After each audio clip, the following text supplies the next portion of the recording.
ಭೂಮಿ ಆಕಾಶವನ್ನು ಸರ್ವವನ್ನು ಸರ್ವಲೋಕವನ್ನು ಉಂಟು ಮಾಡಿರುವಂಥ ಪ್ರಿಯ ಪರಲೋಕದಲ್ಲಿರುವಂಥ ನಮ್ಮ ತಂದೆಯ ದೇವರೇ, ವಂದನೆಗಳು, ಸ್ತೋತ್ರಗಳು ತಂದೆ.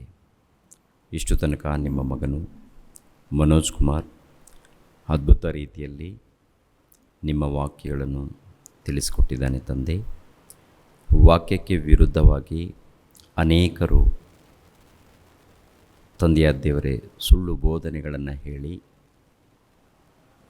ನಿಮ್ಮ ಮಕ್ಕಳಾಗಿರುವಂಥ ಭಕ್ತರನ್ನು ದಾರಿ ತಪ್ಪಿಸಿ ಬೆಂಕಿಯ ಕೊಂಡಕ್ಕೆ ನಡೆಸ್ತಾ ಇದ್ದಾರೆ ತಂದೆ. ಕೆಲವನ್ನಾದರೂ ರಕ್ಷಿಸಬೇಕು ಎಂಬ ಉದ್ದೇಶದಿಂದ ಈ ಒಂದು ಕಾರ್ಯಕ್ರಮವನ್ನು ನಡೆಸ್ತಾ ಇದ್ದೀವಿ. ನಿಮ್ಮ ವಾಕ್ಯಗಳನ್ನು ತಿಳಿಸ್ತಾ ಇದ್ದೀವಿ ತಂದೆ. ನೇರ ಪ್ರಸಾರದಲ್ಲಿ ಎಷ್ಟು ಮಂದಿ ನಿಮ್ಮ ಮಕ್ಕಳು ವಾಕ್ಯಗಳನ್ನು ವೀಕ್ಷಿಸ್ತಾ ಇದ್ದಾರೋ, ತಿಳ್ಕೊಳ್ಳೋದಕ್ಕೆ ಇಷ್ಟಪಡ್ತಾ ಇದ್ದಾರೋ ಅವರೆಲ್ಲರನ್ನೂ ಆಶೀರ್ವದಿಸಿ. ತಲೆಬಾಗಿಸಿರುವಂಥ ನಿಮ್ಮ ಮಕ್ಕಳಿಗೋಸ್ಕರ, ಸಭೆಯಲ್ಲಿ ಇದ್ದಂಥ ನಿಮ್ಮ ಮಕ್ಕಳಿಗೋಸ್ಕರ ಪ್ರಾರ್ಥಿಸ್ತಾ ಇದ್ದೀನಿ. ಎಲ್ಲರನ್ನು ಕನಿಕರಿಸಿ ಕಾಪಾಡಿ ಆತ್ಮಕ್ಕೆ ಬೇಕಾದಂಥ ಜ್ಞಾನವನ್ನು ದಯಪಾಲಿಸಿ. ಯೇಸು ಪವಿತ್ರ ನಾಮದಲ್ಲಿ ಬೇಡ್ತಾ ಇದ್ದೀನಪ್ಪ ತಂದೆಗೆ, ಆಮೆನ್. ಲೋಕರಕ್ಷಕನಾದ ಯೇಸು ಕ್ರಿಸ್ತರ ನಾಮದಲ್ಲಿ ನಿಮ್ಮೆಲ್ಲರಿಗೆ ನನ್ನ ಹೃದಯಪೂರ್ವಕದಿಂದ ವಂದನೆಗಳನ್ನು ತಿಳಿಸ್ತಾ ಇದ್ದೀನಿ. ಮತ್ತೊಂದು ಅಂಶವನ್ನು ವಾಕ್ಯದ ಮೂಲಕ ತಿಳ್ಕೊಳ್ಳೋಣ. ಕ್ರೈಸ್ತ ಪಂಡಿತರಾದ ಕೆಲವರು ದೇವರನ್ನು ಹೇಗೆ ಪರಿಚಯ ಮಾಡಿದ್ದಾರೆ? ಕ್ರೈಸ್ತ ಪಂಡಿತರಾದ ಕೆಲವರು ದೇವರನ್ನು ಹೇಗೆ ಪರಿಚಯ ಮಾಡಿದ್ದಾರೆ ಎನ್ನುವಂಥ ಅಂಶವನ್ನು ನಿಮ್ಮೊಟ್ಟಿಗೆ ಮಾತನಾಡ್ತಾ ಇದ್ದೀನಿ. ಪ್ರಿಯರಾದ ದೇವರ ಮಕ್ಕಳಿರ, ದೇವರ ಬಗ್ಗೆ ಈ ಸಮಾಜದಲ್ಲಿ, ಕ್ರೈಸ್ತ ಸಮಾಜದಲ್ಲಿ ಅನ್ಯರ ಬಗ್ಗೆ ಮಾತನಾಡ್ತಾ ಇಲ್ಲ. ಅನ್ಯರಲ್ಲಿ ನೋಡುವಾಗ ಮುಕ್ಕೋಟಿ ದೇವತೆಗಳನ್ನು ಅಂತ ಹೇಳಿ ಅವರವರ ನಂಬಿಕೆ ಮೇಲೆ ಅವರು ಹೊರಡ್ತಾ ಇರ್ತಾರೆ. ಆದರೆ ಲೋಕವನ್ನು ಉಂಟು ಮಾಡಿರುವಂಥ ದೇವರು, ಜಗತ್ತನ್ನು ಉಂಟು ಮಾಡಿರುವಂಥ ದೇವರು ಒಬ್ಬನೇ. ಆತನು ಸರ್ವಶಕ್ತನಾದ ದೇವರು. ಸರ್ವಶಕ್ತನಾದ ದೇವರು ಎಂದು, ಆತನು ಒಬ್ಬನೇ ಎಂದು ತಿಳಿದಿರುವಂಥ ಕ್ರೈಸ್ತ ಪಂಡಿತರು ಹೇಗೆ ಆತನನ್ನು ಪರಿಚಯ ಮಾಡಿದ್ದಾರೆ? ಕ್ರೈಸ್ತರ ಪಂಡಿತರ ಕೈಯಲ್ಲಿ ಪ್ರಾಮಾಣಿಕವಾದಂಥ ಗ್ರಂಥ ಇದೆ. ಇದರಲ್ಲಿ ಮಹಾಜ್ಞಾನ ಇದೆ. ಪ್ರತಿ ಕ್ರೈಸ್ತರ ಕೈಯಲ್ಲಿ ಪ್ರಾಮಾಣಿಕವಾದಂಥ ಗ್ರಂಥ, ಶ್ರೇಷ್ಠವಾದಂಥ ಗ್ರಂಥ, ಸತ್ಯವೇದ ಗ್ರಂಥ ಇದು ಇರುವಾಗ ಯಾವುದನ್ನು ಹಿಂಬಾಲಿಸ್ತಾ ಇದ್ದಾರೆ, ಯಾವುದನ್ನು ಪರಿಶೋಧನೆ ಮಾಡ್ತಾ ಇದ್ದಾರೆ, ಯಾವುದನ್ನು ಪರಿಚಯ ಮಾಡ್ತಾ ಇದ್ದಾರೆ ಅಂತ ನೋಡುವಾಗ ಬೈಬಲನ್ನು ಪರಿಚಯ ಮಾಡ್ತಾ ಇದ್ದಾರಾ ಅಥವಾ ಮನುಷ್ಯರು ಕಲ್ಪಿಸಿದಂಥ ದೇವತೆಗಳನ್ನು ಇಲ್ಲ ವಿಗ್ರಹಗಳನ್ನು ಪರಿಚಯ ಮಾಡ್ತಾ ಇದ್ದಾರಾ ಅಂತ ನೋಡುವಾಗ, ಪ್ರಿಯರಾದ ದೇವರ ಮಕ್ಕಳಿರ, ಈ ಕೊನೆ ಕಾಲದಲ್ಲಿ ಪ್ರತಿಯೊಬ್ಬರು ಕೂಡ ತಿಳ್ಕೊಳ್ಬೇಕಾದಂಥ ವಿಷಯಗಳು. ಕೆಲವರು ಕ್ರೈಸ್ತ ಪಂಡಿತರು ಮರಿಯಮ್ಮಳನ್ನು ಪರಿಚಯ ಮಾಡ್ತಾರೆ. ಕ್ರೈಸ್ತ ಪಂಡಿತರು ಅಂತ ಪುರಾತನ ಕಾಲದಿಂದ ಬಂದಂಥ ಕ್ರೈಸ್ತ ಪಂಡಿತರು ಎಂದು. ಅವ್ರ ಕೈಯಲ್ಲಿ ಬೈಬಲ್ ಇದೆಯಾ ಇಲ್ವ ಅಂತ ನೋಡುವಾಗ ಪರಿಶುದ್ಧ ಗ್ರಂಥವೆಂದು, ಸತ್ಯವೇದ ಗ್ರಂಥವೆಂದು ಇದೆ. ಇರುವಾಗ ಆ ಗ್ರಂಥದಲ್ಲಿ ವಚನಗಳಿಲ್ವಾ, ಬೋಧನೆ ಇಲ್ವಾ ಅಂತ ನೋಡುವಾಗ ಇದೆ. ಹೇಗೆ ಪರಿಚಯ ಮಾಡಿದ್ದಾರೆ, ಹೇಗೆ ಪರಿಚಯ ಮಾಡಿದ್ದಾರೆ ಅಂತ ನೋಡುವಾಗ ಮರಿಯಮ್ಮಳ ವಿಗ್ರಹವನ್ನು, ಯೇಸು ಕ್ರಿಸ್ತರ ವಿಗ್ರಹವನ್ನು, ಆನಂತರ ಭಕ್ತರ ವಿಗ್ರಹವನ್ನು, ಆನಂತರ ಸಮಾಧಿಗಳನ್ನು, ಹೀಗೆ ಅನೇಕ ರೀತಿಯಲ್ಲಿ ಅನೇಕ ಒಂದು ಪದ್ಧತಿಗಳನ್ನು ಸಮಾಜಕ್ಕೆ ಪರಿಚಯ ಮಾಡಿದ್ದಾರೆ. ಒಬ್ಬರು ಫೋನ್ ಮಾಡಿ ಮಾತನಾಡಿ ಹೇಳುವಂಥದ್ದು ಏನಪ್ಪ ಅಂತ ನೋಡುವಾಗ, ಮರಿಯಮ್ಮಳ ಬಗ್ಗೆ ನಾನು ಮಾತನಾಡಿದಾಗ, ಏನ್ರಿ ಮರಿಯಮ್ಮಳನ್ನು ಆರಾಧನೆ ಮಾಡಿ ಅಂತ ಯೇಸು ಪ್ರಭು ಎಲ್ಲಾದರೂ ಹೇಳಿದ್ದಾರಾ? ಇಲ್ಲದಿದ್ದರೆ ಅಪೋಸ್ತಲರು ಎಲ್ಲಾದರೂ ಹೇಳಿದ್ದಾರಾ?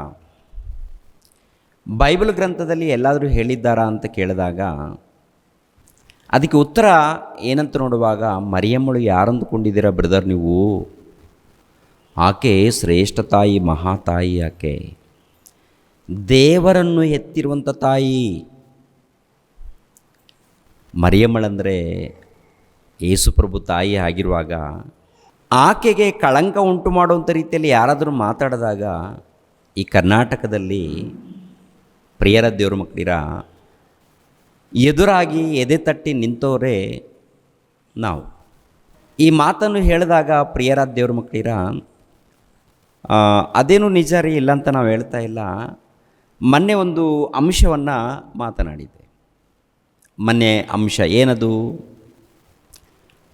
ಶಿಲುಬೆಯ ಮೇಲೆ ನುಡಿದ 7 ಮಾತುಗಳಲ್ಲಿ 3ನೇ ಮಾತು ಮರಿಯಮ್ಮಳನ್ನು ತನ್ನ ಶಿಷ್ಯನಿಗೆ ಒಪ್ಪಿಸುವಂಥದ್ದು. ಯಾಕೆ ಒಪ್ಪಿಸಿದ್ದಾರೆ ಯೇಸು ಪ್ರಭು? ಮನೆಯಲ್ಲಿ ಗಂಡನಿದ್ದಾನಲ್ವಾ, ಮನೆಯಲ್ಲಿ ಮಕ್ಕಳಿದ್ದಾರೆ, ಇರುವಾಗ ಯಾಕೆ ಒಪ್ಪಿಸಿದ್ದಾರೆ? ಅದಕ್ಕೆ ಕಾರಣ ಏನು ಅಂತ ಕೆಲವು ವಿಷಯಗಳನ್ನು ಹೇಳ್ಕೊಂಡು ಬಂದಾಗ, ಏನ್ರಿ ಪ್ರಿಯರ ದೇವ್ರ ಮಕ್ಕಳಿರ, ಅಪಾರ್ಥ. ಎಲ್ಲ ಮೆಸೇಜ್ಗಳು ಅದ್ಭುತ ರೀ ನಿಮ್ಮದು, ನಾವು ನೋಡುತ್ತೇವೆ, ಎಲ್ಲ ವಿಡಿಯೋಗಳು ನೋಡುತ್ತೇವೆ, ಅದ್ಭುತ. ಆದರೆ ಮರಿಯಮ್ಮಳ ವಿಷಯದಲ್ಲಿ ಸುಲಭವಾಗಿ ಏನೇನೋ ಮಾತಾಡ್ಬಿಟ್ಟಿದ್ದೀರಾ. ಅಯ್ಯೋ, ಹೀಗೆ ಹೇಳಿದ್ದೀರಲ್ಲ ನೀವು. ಮತ್ತು ನಮ್ಮ ಪುರಾತನ ಕ್ರೈಸ್ತರೆಲ್ಲರೂ ಕೂಡ ಆಕೆ ಕನ್ಯೆ ಮೇರಿ ಅಂತ ಹೇಳಿ ಪರಿಚಯ ಮಾಡಿದ್ದಾರೆ. ಕನ್ಯೆ ಮೇರಿ ಅಂತ ಪರಿಚಯ ಮಾಡಿದ್ದಾರೆ. ಕನ್ಯೆ ಮೇರಿ ಯಾವಾಗ ತನಕ ಅಂತ ನೋಡುವಾಗ ಆಕೆ ಯೇಸು ಪ್ರಭುವನ್ನು ಅಡಿಯೋ ತನಕ, ಯೇಸು ಪ್ರಭುವನ್ನು ಅಡಿಯೋ ತನಕ, ಪಡೆಯೋ ತನಕ ಆಕೆ ಕನ್ನಿಕೆಯಾಗಿ ಇರ್ತಾಳೆ. ಪುರುಷನನ್ನು ಅರ್ತಿಲ್ಲ. ಪುರುಷನನ್ನು ಅರ್ಥ ನಂತರ ಆಕೆ ಕನ್ನಿಕೆ ಆಗಲ್ಲ. ಯೋಸೇಪನು ಮದುವೆ ಮಾಡಿಕೊಂಡಿದ್ದಾನೆ. ಯೋಸೇಪನು ಮದುವೆ ಮಾಡಿಕೊಂಡಿದ್ದಾನಲ್ಲಪ್ಪ. ಮತ್ತು ಅಂದರೆ ಯೋಸೇಪನು ಮದುವೆ ಮಾಡಿಕೊಂಡಿದ್ದರೂ ಆತನು ಆಕೆಯನ್ನು ಮುಟ್ಟಿಲ್ಲ ಅಂತ ಹೇಳ್ತಾನೆ. ಅಯ್ಯಪ್ಪ ಎಲ್ಲಿ ನೋಡಿದ್ದಾನೆ? ವಚನಗಳೇನೋ ಒಂದು ರೀತಿಯಲ್ಲಿದ್ದರೆ ಇವರೇನೋ ಇನ್ನೊಂದು ರೀತಿಯಲ್ಲಿ ಮಾತಾಡ್ತಾರೆ. ಆಕೆ ಪರಿಶುದ್ಧಳ, ನಾನು ಪರಿಶುದ್ಧಳೆಂದು ಎದೆ ತಟ್ಟಿ ಹೇಳಿದ್ದೀನಿ. ಆಕೆ ಶ್ರೇಷ್ಠಳು, ಆಕೆ ಶ್ರೇಷ್ಠಳು, ಆಕೆ ಪರಿಶುದ್ಧಳು, ಆಕೆ ಪಾಪ ಮಾಡಿಲ್ಲ, ತಪ್ಪು ಮಾಡಿಲ್ಲ ರೀ. ಆಕೆ ಶ್ರೇಷ್ಠಳು. ಶ್ರೇಷ್ಠಳಾಗಿರುವಂಥ ತಾಯಿನ ಶ್ರೇಷ್ಠ ಸ್ಥಾನದಲ್ಲೇ ನಾವು ನೋಡುತ್ತೇವೆ. ಶ್ರೇಷ್ಠ ಸ್ಥಾನದಲ್ಲೇ ಆ ತಾಯಿಯನ್ನು ನಾವು ನೋಡುವಂಥದ್ದು. ಯಾವನಾದರೂ ಹೊರಗಡೆ ಇದ್ದವನು ಬಾಯಿಗೆ ಬಂದಾಗ ಮಾತಾಡಿದಾಗ ಅದು ಹಾಗಲ್ಲಪ್ಪ, ಹೀಗೆ ಇರುತ್ತೆ ಬೈಬಲಲ್ಲಿ, ಹುಚ್ಚುಚ್ಚಾಗಿ ಮಾತಾಡಬೇಡ ಅಂತೇಳಿ ಅದಕ್ಕೂ ವಾಕ್ಯದ ಮೂಲಕ ಉತ್ತರ ತೋರಿಸುವಂಥದ್ದು. ನೀವು ಹೇಳ್ತಾ ಇರೋದು ತಪ್ಪು ಅಂತ, ನೀವು ಹೇಳ್ತಾ ಇರೋದು ತಪ್ಪು ಅಂತೇಳಿ ವಾಕ್ಯದ ಮೂಲಕ ಉತ್ತರ ಕೊಡುವಂಥದ್ದು. ನಮಗಿರುವಂಥ ನಂಬಿಕೆ ಒಂದೇ, ದೇವರ ಅನುಮತಿ ಇಲ್ಲದೆ ತಲೆಯಲ್ಲಿರುವಂಥ ಒಂದೇ ಒಂದು ಕೂದಲು ಕೂಡ ನೆಲಕ್ಕೆ ಉದುರುವುದಿಲ್ಲ ಎನ್ನುವಂಥದ್ದು ಸಂಪೂರ್ಣ ನಂಬಿಕೆ. ಅದು ನಾವು ಭಕ್ತಿಯಲ್ಲಿದ್ದಾಗ, ದೇವರಿಗೆ ವಿಧೇಯರಾದಾಗ ದೇವರು ಖಂಡಿತವಾಗಿ ಜೊತೆಯಲ್ಲಿದ್ದು ಕಾಪಾಡ್ತಾರೆ. ಯಾರು ಹೇಳುವಂಥದ್ದು ಬೇಕಾಗಿಲ್ಲ. ಪಕ್ಕದಲ್ಲಿ ಭೂಕಂಪ ಆದರೂ 1000 ಮಂದಿ ಬಂದು ನಿಂತ್ಕೊಂಡ್ರು, ದೇವರು ಉಳಿಸ್ಬೇಕಂದ್ರೆ ಹೇಗಾದರೂ ಮಾಡಿ ಉಳಿಸ್ತಾರೆ. ದೊಡ್ಡ ಕೆಲಸ ಅಲ್ಲ. ತೆಗೆದಾಕಬೇಕು ಅಂದರೆ ನೀನು ಯಾವ ಮೂಲೆಯಲ್ಲಿ ಅಡಗಿಕೊಂಡಿದ್ರು, ಯಾವ ಮೂಲೆಯಲ್ಲಿ ಹೋಗಿ ಅಡಗಿಕೊಂಡಿದ್ರು ನಿನ್ನನ್ನು ತೆಗೆದಾಕ್ತಾನೆ. ಅದನ್ನು ದೇವ್ರಿಗೆ ದೊಡ್ಡ ಕೆಲಸ ಅಲ್ಲ. ಈ ಜೀವ ದೇವ್ರ ಕೈಯಲ್ಲಿರುವಾಗ ಅವನು ಯಾವನೋ ಬಂದು ಏನೋ ಮಾಡ್ತಾನಂತೇಳಿ ಎದುರುಕೊಂಡು ನಾವು ಇರೋದು ಯಾಕೆ? ಜಾಗ್ರತೆಯಿಂದ ಇರೋಣ. ಓಕೆ, ನ್ಯಾಯವಾಗಿ ಮಾತಾಡೋಣ. ಜಾಗ್ರತೆ, ಎಚ್ಚರಿಕೆ, ಜಾಣರಾಗಿರಿ ಅಂತ ಪ್ರಭು ಹೇಳಿದ್ದಾರೆ. ಅದ್ರ ಪ್ರಕಾರ ಜಾಣರಾಗಿರೋಣ. ವಾಕ್ಯಗಳನ್ನು ಸಾರುವಾಗ ನೇರವಾಗಿ, ನ್ಯಾಯವಾಗಿ ಸತ್ಯವನ್ನು ಸಾರಬೇಕಾಗತ್ತೆ. ಯೇಸು ಪ್ರಭುವಿಗೆ ತಾಯಿ ಆಗಿರುವಾಗ ಆಕೆ ಮಹಾಪರಿಶುದ್ಧಳು ನಿಜ. ಹಾಗಂತ ಆಕೆನೇ ದೇವರು ಅಂತ ಹೇಳಿ ಬೈಬಲಲ್ಲಿ ಎಲ್ಲಾದರೂ ಇದೆಯಾ ಅಂತ ಕೇಳಿದಾಗ, ಎಲ್ಲಾದರೂ ಇದೆಯಾ ಬ್ರದರ್? ಆಕೆನೇ ದೇವರು, ಮರಿಯಮ್ಮಳೇ ದೇವರು, ನೀವು ಪೂಜೆ ಮಾಡ್ತೀರಲ್ಲ ಅಂತ ಕೇಳಿದಾಗ ಅದಕ್ಕೆ ಉತ್ತರ ಇಲ್ಲ. ನನಗೆ ತೋರಿಸ್ತೇನೆ, ಹಿಂಗೆ ತೋರಿಸ್ತೇನೆ, ವಾಕ್ಯ ತೋರಿಸಪ್ಪ ನಂಬ್ತೀನಲ್ಲ. ವಾಕ್ಯ ಇದ್ದರೆ ಆಕೆ ಲೋಕವನ್ನು ಉಂಟು ಮಾಡಿದ್ದಾಳೆ, ಆಕೆ ಯೇಸು ಕ್ರಿಸ್ತರನ್ನು ಉಂಟು ಮಾಡಿದ್ದಾಳೆ, ಆಕೆ ಮೂಲಕನೇ ಜಗತ್ತು ಅಂತೇಳಿ ಒಂದು ಸಾರಿ ತೋರಿಸಿದ್ರೆ ನಾವು ನಂಬ್ತೀವಲ್ವಾ? ನಂಬೋಣ. ಅಮ್ಮಳು ಯಾಕೆ? ನಮ್ಮ ತಾಯಿ, ನಂಬೋಣ. ಏನಿದೆ ಇದರಲ್ಲಿ? ಏನು ಬರೆಯಲ್ಪಟ್ಟಿದೆಯೋ ಸತ್ಯ ವೇದ ಗ್ರಂಥದಲ್ಲಿ ಅದನ್ನು ನಂಬೋಣ, ತಪ್ಪೇನಿಲ್ಲ. ಏನಿದೆಯೋ ಅದನ್ನು ನಂಬಬೇಕಾಗತ್ತೆ. ಆದರೆ ನೋಡಿ ಪ್ರಿಯರಾದ ದೇವರ ಮಕ್ಕಳಿರ, ಹೇಗೆ ಪರಿಚಯ ಮಾಡಿದ್ದಾರೆ ಅಂತ ನೋಡುವಾಗ ಈ ವಿಗ್ರಹಗಳನ್ನು ನಿಲ್ಲಿಸಿ ಪರಿಚಯ ಮಾಡಿದ್ದಾರೆ. ಇದು ಯಾಕೆ ವಿಗ್ರಹ ಆರಾಧನೆ ದೇವರು ಹೇಳಿಲ್ವಲ್ಲ ಅಂತ ಕೇಳಿದಾಗ, ಬ್ರದರ್ ಮತ್ತು ಮಕ್ಕಳಿಗೆ ಹೇಗೆ ಪರಿಚಯ ಮಾಡ್ತೀರೋ ದೇವ್ರ ಬಗ್ಗೆ? ಮಕ್ಕಳಿಗೆ ಹೇಗೆ ಪರಿಚಯ ಮಾಡ್ತೀರೋ ದೇವ್ರ ಬಗ್ಗೆ ಪರಿಚಯ ಮಾಡೋದಕ್ಕೇ ಈ ವಿಗ್ರಹ ಇಟ್ಟಿದ್ದಾರಂತ ಇವರು, ತೋರಿಸೋದಕ್ಕೆ, ಅನೇಕರಿಗೆ ಪರಿಚಯ ಮಾಡೋದಕ್ಕೆ, ಇಲ್ಲ ಮಕ್ಕಳಿಗೆ ಪರಿಚಯ ಮಾಡೋದಕ್ಕೆ ಮರಿಯಮ್ಮಳು ದೇವರು, ಈ ಥರ ಯೇಸು ಪ್ರಭು ಬಾಲಕನಾದ ದೇವರು. ಆಮೇಲೆ ಈ ಪ್ರವಾದಿಗಳು ಇಲ್ಲಾಂದರೆ ಸೇವಕರಿದ್ದಾರಲ್ಲ, ಇವರು ಕೂಡ ಒಂದು ಉನ್ನತ ಸ್ಥಾನದಲ್ಲಿ ತೋರಿಸ್ತಾರೆ, ಇವರು ಪರಿಶುದ್ಧರು ಅಂತೇಳಿ ತೋರಿಸು. ಆದರೆ ದೇವರ ಸ್ಥಾನ ಯಾರಿಗೆ ಕೊಡಬೇಕು? ದೇವರಿದ್ದಾರಲ್ಲ, ದೇವರು. ಮರಿಯಮ್ಮಳು ದೈವ ಕುಮಾರ್ತೆ. ಮರಿಯಮ್ಮಳು ಯಾರ ಕುಮಾರ್ತೆ? ದೈವ ಕುಮಾರ್ತೆ, ದೇವರ ಕುಮಾರ್ತೆ ಆಕೆ. ಅದೇ ಪ್ರಕಾರ ಯೇಸು ಪ್ರಭು ದೈವಕುಮಾರನು, ಮಹಾಶಕ್ತನು ಆತನು. ಇಲ್ಲಿ ಯಾರನ್ನು ಮರೆ ಮಾಡಿದ್ದಾರೆ ಅಂತ ನೋಡುವಾಗ ದೇವರ ಒಂದು ಸ್ವರೂಪವನ್ನು ಮರೆ ಮಾಡಿ ಮಕ್ಕಳಿಗೆ ಏನು ಪರಿಚಯ ಮಾಡಿದ್ದಾರೆ? ಹೀಗೆ ವಿಗ್ರಹವನ್ನು ಪರಿಚಯ ಮಾಡಿದ್ದಾರೆ. ಒಂದು ವೇಳೆ ಹಾಗೆ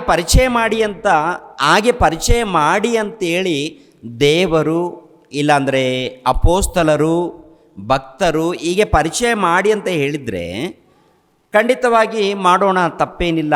ಆದರೆ ಬೈಬಲಲ್ಲಿ ಎಲ್ಲಾದರೂ ಬರೆಯಲ್ಪಟ್ಟಿದೆಯಾ ಹೀಗೆ ಪರಿಚಯ ಮಾಡಬಹುದು, ಇಲ್ಲ ಆರಾಧನೆ ಮಾಡಬಹುದು ಅಂತೇಳಿ ಎಲ್ಲಾದರೂ ಬರೆಯಲ್ಪಟ್ಟಿದೆಯಾ ಅಂತ ನೋಡುವಾಗ ಪ್ರಿಯರ ದೇವ್ರ ಮಕ್ಕಳಿರ, ಏನು ಬರೆಯಲ್ಪಟ್ಟಿದೆ? ಇವರು ಹೀಗೆ ಪರಿಚಯ ಮಾಡ್ತಾ ಇದ್ದಾರಲ್ಲ, ಹೀಗೆ ಪರಿಚಯ ಮಾಡಿ ಸಭೆಯಲ್ಲಿ, ಹೀಗೆ ಪರಿಚಯ ಮಾಡಿ ಸಭೆಯಲ್ಲಿ ಅಂತೇಳಿ ಎಲ್ಲಾದರೂ ಬೈಬಲಲ್ಲಿ ಬರೆಯಲ್ಪಟ್ಟಿದೆಯಾ? ನಮ್ಮಿಷ್ಟ ರೀ, ನೀನು ಯಾರು ಕೇಳೋದಕ್ಕೆ? ನಾನು ದೇವ್ರು ಏನು ಹೇಳಿದ್ದಾರೋ ಅದನ್ನು ಹೇಳ್ತೀನಿ ಅಷ್ಟೇ. ನೀವು ಯಾವುದನ್ನು ಆರಾಧನೆ ಮಾಡ್ಕೊಂಡು ಹೋಗ್ತೀರೋ, ಯಾವುದನ್ನು ಪೂಜೆ ಮಾಡ್ಕೊಂಡು ಹೋಗ್ತೀರೋ ಅವ್ರವ್ರ ಇಷ್ಟ ಅದು. ಆದರೆ ಯಾವುದು ಸರಿ ಇದೆಯೋ, ಯಾವುದು ತಪ್ಪಿದೆಯೋ ಹೇಳುವಂಥ ಧರ್ಮ ನನಗಿದೆ. ಅದು ದೇವ್ರು ಕೊಟ್ಟಂಥ ಧರ್ಮ. ಯಾಕೆಂದರೆ ಸಭೆಯಲ್ಲಿದ್ದಂಥ ಮನುಷ್ಯರು ಸಾಕ್ಷಾತ್ತು ದೇವರ ಮಕ್ಕಳು, ದೇವರ ಪುತ್ರರು, ದೇವರ ಪುತ್ರಿಯರು. ದೇವರ ಪುತ್ರರಿಗೆ, ದೇವರ ಪುತ್ರಿಯರಿಗೆ, ದೇವರ ಮಕ್ಕಳಿಗೆ ಶ್ರೇಷ್ಠವಾದಂಥ ಜ್ಞಾನವನ್ನು ಕೊಡಬೇಕಾಗುತ್ತೆ, ಆರೋಗ್ಯಕರವಾದಂಥ ಜ್ಞಾನವನ್ನು ಕೊಡಬೇಕಾಗುತ್ತೆ, ಆರೋಗ್ಯವಾದಂಥ ವಾಕ್ಯಗಳನ್ನು ಹೇಳಬೇಕಾಗುತ್ತೆ. ಆ ರೀತಿ ಹೇಳದೆ ಹೋದರೆ, ಆ ರೀತಿ ಹೇಳದೆ ಕಲ್ಪನೆ ಕಥೆಗಳನ್ನು, ಮಾಯ ಬೋಧನೆಯನ್ನು ಯಾರು ಹೇಳ್ತಾರೋ ಅವ್ರಿಗೇನಾಗುತ್ತೆ ಅಂತ ನೋಡುವಾಗ ಕಠಿಣವಾದಂಥ ತೀರ್ಪಿರುತ್ತೆ. ನೀವು ಪ್ರಾರ್ಥನೆ ಮಾಡಿದ್ರು, ಆರಾಧನೆ ಮಾಡಿದ್ರು, ಏನು ಮಾಡಿದ್ರು ಕೂಡ ಪ್ರಯೋಜನ ಇಲ್ಲ. ಮತ್ತು ಏನು ಮಾಡಬೇಕು? ಪ್ರಯೋಜನ, ದೇವ್ರ ಮೂಲಕ ಪ್ರಯೋಜನ ಉಪಯೋಗ ಆಗಬೇಕಾದ್ರೆ ವಾಕ್ಯಗಳು ಏನಿದೆಯೋ ಅದ್ರ ಮೂಲಕ ನಾವು ಸರಿ ಮಾಡಿಕೊಂಡು ವಾಕ್ಯದ ಪ್ರಕಾರ ಬದುಕಬೇಕಾಗುತ್ತೆ. ನೋಡಿ ಪ್ರಿಯರಾದ ದೇವ್ರ ಮಕ್ಕಳಿದೆ, ಇವರು ಪರಿಚಯ ಮಾಡಿದ್ದು ಹೀಗೆ ಪರಿಚಯ ಮಾಡಿದ್ದಾರೆ.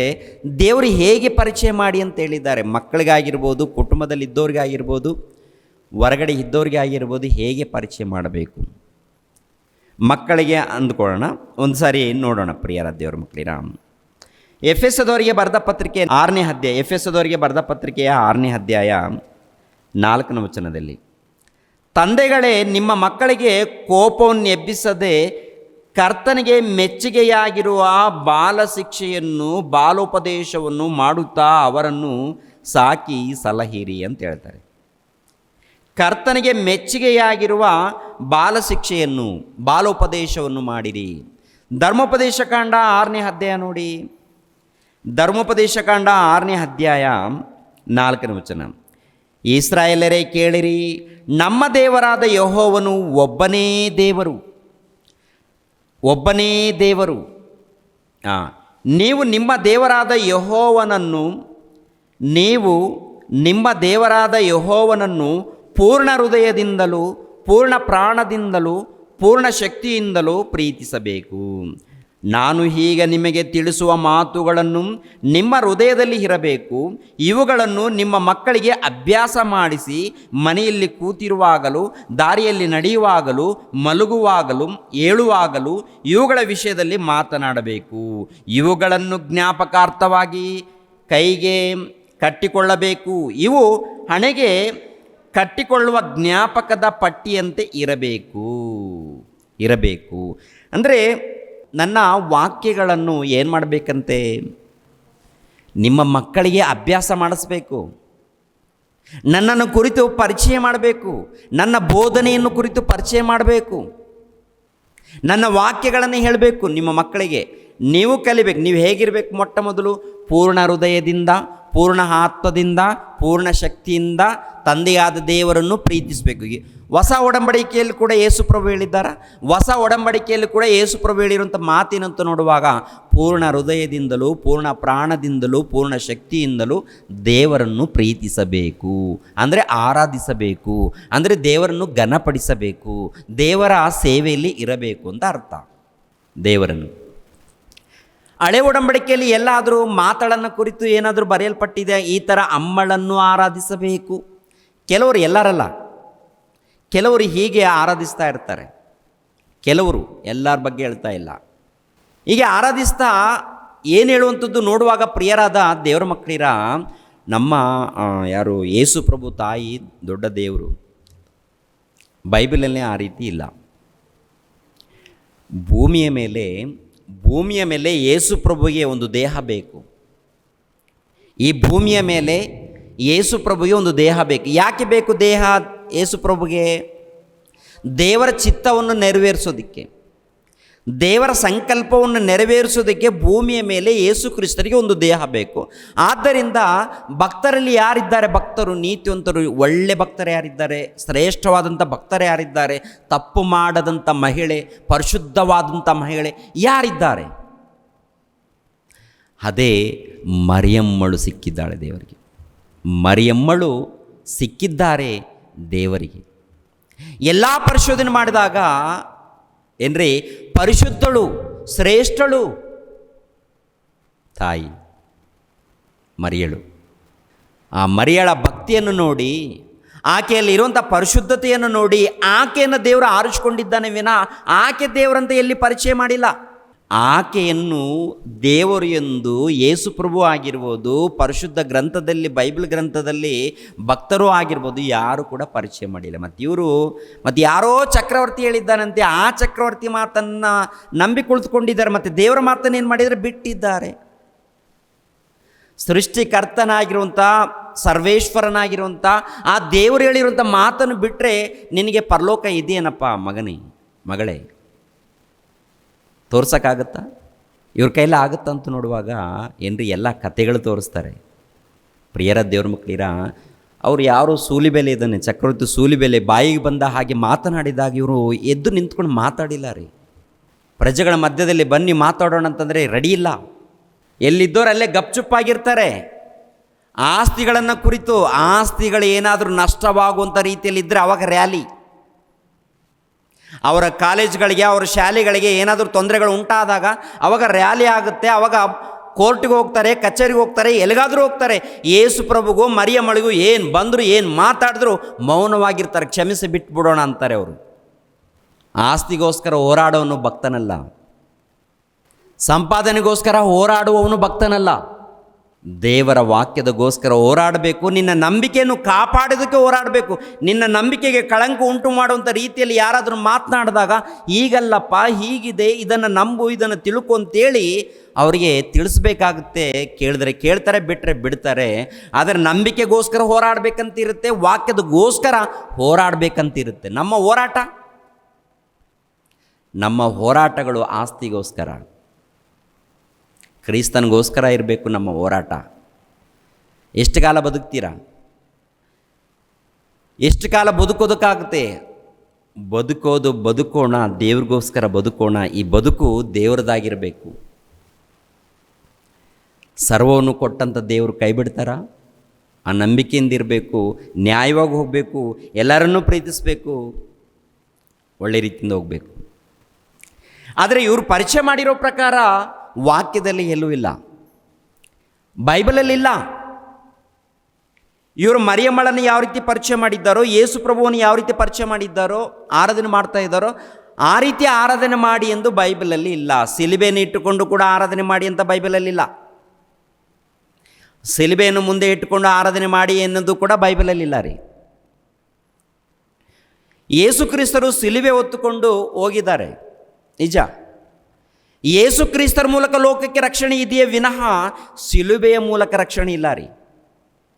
ಯಾವುದ್ರ ಮೂಲಕ ರಕ್ಷಣೆ ಇದೆ? ಯೇಸು ಕ್ರಿಸ್ತರ ರಕ್ತದ ಮೂಲಕ ರಕ್ಷಣೆ ಇದೆಯಾ? ಯೇಸು ಕ್ರಿಸ್ತರ ವಾಕ್ಯದ ಮೂಲಕ ರಕ್ಷಣೆ ಇದೆಯಾ? ಯೇಸು ಕ್ರಿಸ್ತರ ಸಿಲುಬೆ, ಯೇಸು ಕ್ರಿಸ್ತರು ಒತ್ತಿರುವಂತಹ ಸಿಲುಬೆ, ಯೇಸು ಕ್ರಿಸ್ತರು ಒತ್ತಿರುವಂತಹ ಶಿಲುಬೆ ಇದೆಯಲ್ಲ, ಅದನ್ನು ತೋರಿಸಿದರೆ ಅದ್ರ ಮೂಲಕ ನಿನಗೆ ರಕ್ಷಣೆ ಇದೆಯಾ? ಯಾವುದನ್ನು ಉನ್ನತವಾಗಿ ಪರಿಚಯ ಮಾಡಿದ್ದಾರಂತ ನೋಡುವಾಗ ಮರಿಯಮ್ಮಳನ್ನು ಉನ್ನತವಾಗಿ ಪರಿಚಯ ಮಾಡಿದ್ದಾರೆ, ಶಿಲುಬೆಯನ್ನು ಉನ್ನತವಾಗಿ ಪರಿಚಯ ಮಾಡಿದ್ದಾರೆ, ಗೋಧಲಿ ತೊಟ್ಟಿಯನ್ನು ಉನ್ನತವಾಗಿ ಪರಿಚಯ ಮಾಡಿದ್ದಾರೆ, ಕ್ರಿಸ್ಮಸ್ ತಾತವನ್ನು ಕುರಿತು ಉನ್ನತವಾಗಿ ಪರಿಚಯ ಮಾಡಿದ್ದಾರೆ. ಏನು ಮತ್ತೆ ತಾತ ವಿಚಿತ್ರವಾಗಿ ಪರಿಚಯ ಮಾಡಿಬಿಟ್ಟಿದ್ದಾರೆ ಎಲ್ಲರೂ. ನೋಡಿ ಪ್ರಿಯರೇ, ದೇವರು ಎಲ್ಲಿ ಏನಾಗಿದ್ದಾರೆ? ದೇವರು ಎಲ್ಲಿ ಕಾಣಿಸ್ತಾ ಇದ್ದಾರೆ? ದೇವರ ಅದ್ಭುತವಾದಂಥ ಸ್ವರೂಪ ಯಾರು ಪರಿಚಯ ಮಾಡ್ತಾ ಇದ್ದಾರೆ? ಇನ್ನು ಕೆಲವರೇನೋ ತಂದೆಯಾದ ದೇವರನ್ನು ಮರೆ ಮಾಡಿದ್ದಾರೆ, ಪವಿತ್ರಾತ್ಮನನ್ನು ಮರೆ ಮಾಡಿದ್ದಾರೆ. ಯೇಸು ಒಂದು ಬಿಟ್ಟರೆ ಮತ್ತೇನಿಲ್ಲ, ಹಿಂದೆ ಇಲ್ಲ ಮುಂದೆ ಇಲ್ಲ, ಯೇಸು ಯೇಸು ಯೇಸು ಅಷ್ಟೇ. ಮತ್ತು ತಂದೆಯಾದ ದೇವರು ಈತನೇ ಪವಿತ್ರಾತ್ಮನು, ಈತನೇ ತಂದೆಯಾದ ದೇವರು, ಎಲ್ಲ ಈತನೇ ತ್ರಿಯೇಕ ದೇವರು. ಮುಗೀತು. ಹಲ್ಲೆಲೂಯ. ಆ ತಂದೆ ಪರಿಸ್ಥಿತಿ ಏನಪ್ಪ? ಏನು ಪರಿಚಯ ಮಾಡ್ತಾರೆ ಅಂದರೆ, ಓದಲ್ವಾ ಇವರು? ಅರ್ಥ ಮಾಡಿಕೊಳ್ಳಲ್ವಾ? ಧ್ಯಾನಿಸಲ್ವಾ? ಯಾರೋ ಹೇಳಿದ್ದನ್ನು ಕೇಳ್ಕೊಂಡು ಹೋಗ್ತಾರೆ. ಎಷ್ಟು ಕಾಲ ಹೀಗೆ ಇರ್ತಾರೆ ಇವರು? ಎಷ್ಟು ಕಾಲದವರೆಗೆ ಹೀಗೆ ಜೀವಿಸ್ತಾರೆ ಇವರು? ಹಳೆ ಒಡಂಬಡಿಕೆಯಲ್ಲಿ ದೇವರು ಹೇಳಿದ್ದಾರೆ. ಹಳೆ ಒಡಂಬಡಿಕೆಯಲ್ಲಿ ವಿಮೋಚನೆ ಕಾಂಡ 20ನೇ ಅಧ್ಯಾಯ, ಪ್ರಿಯರ ದೇವರ ಮಕ್ಕಳಿಗೆ, ವಿಮೋಚನೆ ಕಾಂಡ 20ನೇ ಅಧ್ಯಾಯ 1ನೇ ವಚನದಿಂದ, ದೇವರು ಮುಂದಣ ಆಜ್ಞೆಗಳನ್ನೆಲ್ಲ ಕೊಟ್ಟನು. ನೀನು ದಾಸತ್ವದಲ್ಲಿದ್ದ ಐಗುಪ್ತ ದೇಶದೊಳಗಿಂದ ನಿನ್ನನ್ನು ಬಿಡುಗಡೆ ಮಾಡಿದ ಯೆಹೋವನು ಎಂಬ ನಿನ್ನ ದೇವರು ನಾನೇ. ನಾನಲ್ಲದೆ ನಿನಗೆ ಬೇರೆ ದೇವರುಗಳು ಇರಬಾರದು. ಯಾವ ಮೂರ್ತಿಯನ್ನು ಮಾಡಿಕೊಳ್ಳಬಾರದು. ಆಕಾಶದಲ್ಲಾಗಲಿ ಭೂಮಿಯಲ್ಲಾಗಲಿ ಭೂಮಿಯ ಕೆಳಗಡೆ ನೀರಲ್ಲಾಗಲಿ ಇರುವ ಯಾವುದರ ರೂಪವನ್ನು ಮಾಡಿಕೊಳ್ಳಬಾರದು. ಅವುಗಳಿಗೆ ಅಡ್ಡ ಬೀಳಲೂಬಾರದು, ಪೂಜೆ ಮಾಡಲೂಬಾರದು. ನಿನ್ನ ದೇವರಾದ ಯೆಹೋವನೆಂಬ ನಾನು ನನಗೆ ಸಲ್ಲತಕ್ಕ ಗೌರವವನ್ನು ಮತ್ತೊಬ್ಬನಿಗೆ ಸಲ್ಲಗೊಡಿಸದವನಾಗಿರುವುದರಿಂದ ನನ್ನನ್ನು ದ್ವೇಷಿಸುವವರ ವಿಷಯದಲ್ಲಿ ತಂದೆಗಳ ದೋಷ ಫಲವನ್ನು ಮಕ್ಕಳ ಮೇಲೆ 3-4 ತಲೆಗಳವರೆಗೆ ಬರಮಾಡುವೆನು. ಅಂದರೆ ತಂದೆಯಾದ ದೇವರು ಸರ್ವಶಕ್ತನು. ಆತನು ಹೇಳುವಂಥ ಮಾತೇನಂತ ನೋಡುವಾಗ, ಆಕಾಶದಲ್ಲಿ ಎಷ್ಟು ರೂಪಗಳಿದೆ. ನಕ್ಷತ್ರಗಳ ರೂಪ ಆಗಿರ್ಬೋದು, ಸೂರ್ಯನ ರೂಪ ಆಗಿರ್ಬೋದು, ಚಂದ್ರನ ರೂಪ ಆಗಿರ್ಬೋದು, ಗ್ರಹಗಳ ರೂಪ ಆಗಿರ್ಬೋದು, ಆಕಾಶದ ರೂಪ ಆಗಿರ್ಬೋದು. ಅದರಲ್ಲಿ ಯಾವ ರೂಪಗಳನ್ನು ನೀವು ಮಾಡಿಕೊಳ್ಳಬಾರದು. ಅನ್ಯರೆಲ್ಲ ಕೂಡ ಅವೇ ಮಾಡ್ಕೊಂಡು ಕೂತ್ಕೊಂಡಿದ್ದಾರೆ. ಅವರಿಲ್ಲಿ ನನ್ನ ಪ್ರಜೆಗಳೆಂದು ಕರೆಯಲ್ಪಡುತ್ತಿರುವಂಥ ಇಸ್ರೇಲ್ ಜನಾಂಗದವರೇ, ಕ್ರೈಸ್ತರೇ, ಒಂದು ಕಾಲದಲ್ಲಿ ಇಸ್ರೇಲ್ ಜನಾಂಗದವರಿಗೆ, ಈಗಿನ ಕಾಲದಲ್ಲಿ ಕ್ರೈಸ್ತರಿಗೆ ಏನು ಹೇಳ್ತಾ ಇದ್ದಾರೋ ಎನ್ನುವಂಥದ್ದನ್ನು ವಾಕ್ಯದ ಮೂಲಕ ನಾವು ಪರಿಶೋಧನೆ ಮಾಡಬೇಕು. ಒಂದು ಕಾಲದಲ್ಲಿ ಇಸ್ರಾಯೇಲ್ ಜನಾಂಗದವ್ರಿಗೆ ಹೇಳಿರುವಂಥ ಮಾತೇನಂತ ನೋಡುವಾಗ, ಯಾವ ಆಕಾರವನ್ನು ಮಾಡಿಕೊಳ್ಬಾರ್ದು, ಭೂಮಿಯ ಮೇಲೆ ಯಾವ ಆಕಾರ ಮಾಡಿಕೊಳ್ಬಾರ್ದು. ಭೂಮಿಯ ಮೇಲೆ ಅಂದರೆ 84 ಲಕ್ಷ ಜೀವರಾಶಿಗಳಿದೆ, ಗಿಡಗಳಿದೆ, ಮರಗಳಿದೆ, ಬೆಟ್ಟಗಳಿದೆ, ಮನುಷ್ಯರ ಆಕಾರಗಳು.